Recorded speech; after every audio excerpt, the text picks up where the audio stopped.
lovely people. I know I said I'd be recording every day, and I plan on it, but I have been in some serious pharmacology hibernation. I have my first test on Monday, and it's probably going to be the most challenging class of the quarter. It is so crazy the way the body works with drugs. And so our first 7 chapters that we are being tested on are the drug action in the body, how it digests, where it goes, how it distributes, how it metabolizes, what it does, the effects, the toxicity, how you can die if you do too much. There's a peak, there's a trough, there's so much, but I know my stuff. Well, so far. I still have tonight and tomorrow to study, so I gotta get on it. But I just wanted to say hi, and I wanted to update you guys on my week because I only got to day 2. So day 3 I had intro to nursing, and that was really interesting. We didn't learn anything about intro to nursing, but the professor is a psych nurse with her doctorate. She's so smart. She's been through so many different jobs and experiences with nursing. So she made the class really interesting. She actually split us up because the program itself, for labs, we are split up in an AM and PM group, and then for lecture days, we're all together in a big auditorium.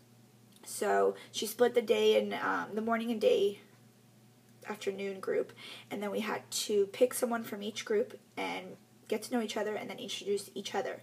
So that was pretty cool, very hands-on. I thought that was fun. I think that was part of her little psych thing.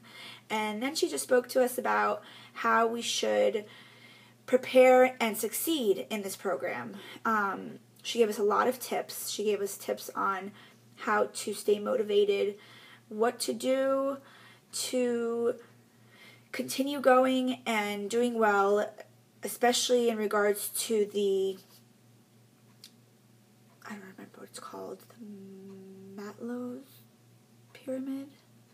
Anyways, the pyramid, it's used to look at self-fulfillment and achievements, and basically you got to have your fundamentals in place to be able to have self-fulfillment and achievement, and that is eating well, sleeping well, and one more thing. I'm sorry, I have so much on my mind, but she basically was telling us that you have to eat breakfast, and obviously this is stuff that we knew growing up, but the way she explained it just makes so much sense. She's done so many studies on the brain, she's done it all, and she explained to us that there's just been so many studies on people who eat breakfast and people who don't, and how well they do throughout their day and how much they retain, and especially if you don't get enough sleep, you can't function properly. I mean, it makes so much sense if you look at it in a sense of a car.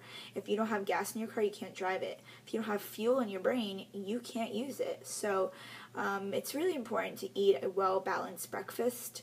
And if you haven't done it, now is the time to start, because this career is very difficult on your mind, mentally, physically, emotionally, and if you're not stable and strong and fueled, it's going to knock you down. So make sure you eat a really good breakfast. I'm a big breakfast person. I'm a big food person, let's be honest. So I eat all the time. I always have to have snacks on me as well. Make sure that you get at least 6 hours of sleep. So don't kill yourself, studying and doing things last minute, procrastinating, and then having to stay up all night, because that was my mistake in the past. So what I do now is try and as soon as I get home from school, I don't take a nap or rest or do anything else. I get right to my study zone. I do what I can. I try to have to-do lists and accomplish what I got to study each day. And then I'm able to go to sleep at a decent time and have my 6 to 8 hours of sleep. I mean, of course you're going to have days where you're not, and it happens. But if you stay consistent, I think it'll be really helpful. So sleep, eat well, exercise. Exercise is key. And I wanted to give you guys a few tips that she gave us. I think it really helps, and I tried it, and I feel like it did help. So in regards to studying, what she suggested is that your brain, from studies that she has read on and done, is that your brain can't really retain more than about 20 to 30 minutes of straight reading and really understand it all. So she suggested that you read for no more than 25 to 30 minutes, write down what you learned, and then take a break. And in that break, don't lay down and go watch TV and get all lazy and not want to get up again. Take a break where you do something more physical. You can go take a little 15-minute bike ride. You can walk your dog. Hi. Anyway, you can walk your dog. You can maybe do some push-ups, sit-ups, whatever works for you. Just do something where you're not sitting down. You're rebooting your brain. And studies show that this helps you retain a lot more and keeps you more motivated.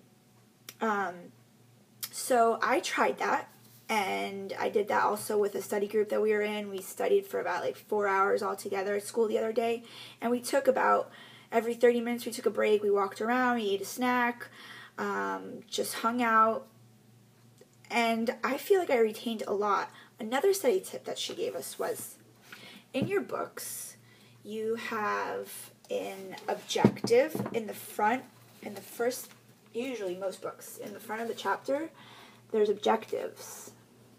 These are what you're supposed to know once you're done with this chapter. Those are the objectives of the chapter, and then you have your study review questions in the back. That's usually how most books are. So what she said you should try to do is look at the objectives, look at the study questions, and then any highlighted areas that is in the book. Those are your main important topics you want to know. So if you know your objectives and you know your study questions, and you can answer them and properly, and you understand the material, you got it on lock. So I went ahead and I did that. I read the objectives so that I knew what my main topics I need to really focus on. I read through them. I understand them now after a few days. I did my study guide. I got them all right. And so now I feel really comfortable with this chapter. I'm going to continue that on with the other chapters, but the first chapter was the most difficult. It's really interesting, though, and it's really crazy the way that drugs work in our body. The future chapters are about to get real. It's about to get real. So, I'm really enjoying it, you know? I think this is the first time I'm passionate about learning, and I'm excited to know more about it. I'm excited to be able to know what drugs to take with what drugs, what not to take with any certain diseases or disorders, or how long a drug stays in your system and whether it's working properly or there's any toxicity. I mean, it's incredible. I really am interested in this subject. But again, it's going to be probably the most challenging one of the semester. But I'm okay with that. I'm just going to try and stay on top of things. So I've been doing that. Also, usually in the front of your inside cover, there's the website to the book company, which in this situation is Evolve Elsevier. And the website allows you to create a login. Even if you got a used book, which I did, there's a code inside usually, but if it's a used book, it can't be used again. So this company, and I'm not sure about others, but I'm sure they allow you to create a login anyway. And then there's student resources, and in there I was able to do practice quiz, there's diagrams, and it's specifically for this book, which is the book we use in class. So obviously these are going to be something similar to your test, or at least you'll know the material well enough to do well on your test. And then the best thing about that, I discovered that they have an outline for each chapter on these websites.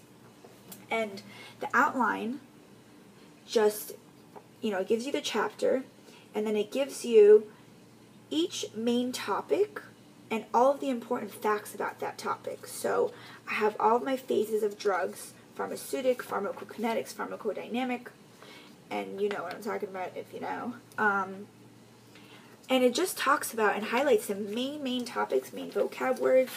And I love that because I feel like this is something that you should take to school on test day rather than a huge stack of index cards, because it's overwhelming. And this here is just so clear, to the point, visually and mentally organizing yourself to just know the main things. And if you understand them by reading all the material, then this will help. That's all you need, because it's just a refresher, and repetition helps you remember and retain.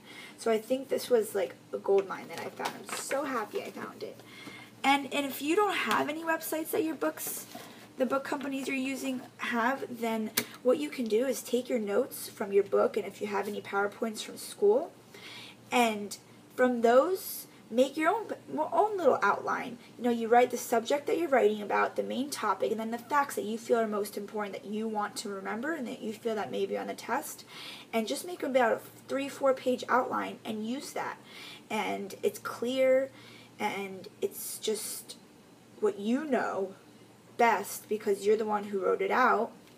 And it also helps you because, again, you're repeating. It's all about repetition, I think, especially for this class so far.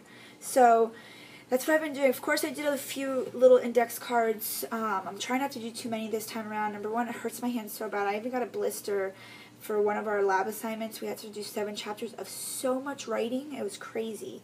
So I'm trying not to do too much of index cards. I think that nursing school isn't so much about memorizing. It's more of applying and understanding the material and how you use it. So I think that way of studying is not going to help me much this time around. Of course, I'll know after Monday. So with that being said, I have a test on Monday, a quiz on Wednesday, and then a few assignments due on Friday, including having to do a skit with a group in lab, like role-playing with someone as a nurse and someone as a patient and someone as a family, and how you would react to a patient's response or question that's inappropriate, or a way to make them feel comfortable, and asking them something that would normally be offensive, like, do you have a drinking problem? Obviously, you can't ask that way, but there's other ways to go about it, and there's open-end questions to ask so that they can answer you with more than one question when you're evaluating them or assessing them initially when they first come in. There's so many things to this.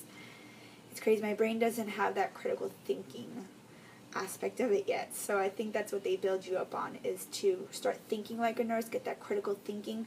So I'm really excited about that. And I think Friday we're also doing we're pricking each other for blood tests.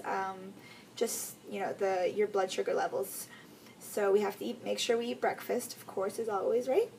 And then that's my upcoming week. So I am going to continue studying because it's staring at me. And wish me luck. And I hope you guys are doing well. Just keep on trucking. And if there's anything else that I can help you guys with, please let me know. We can help each other. And if you guys have this book, it's really clear and helpful. So good luck this week. Have a great rest of your weekend.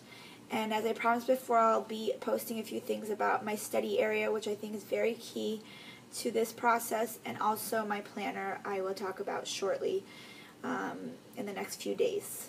So wish me luck for Judgment Day, and see you later. Mwah. Mwah.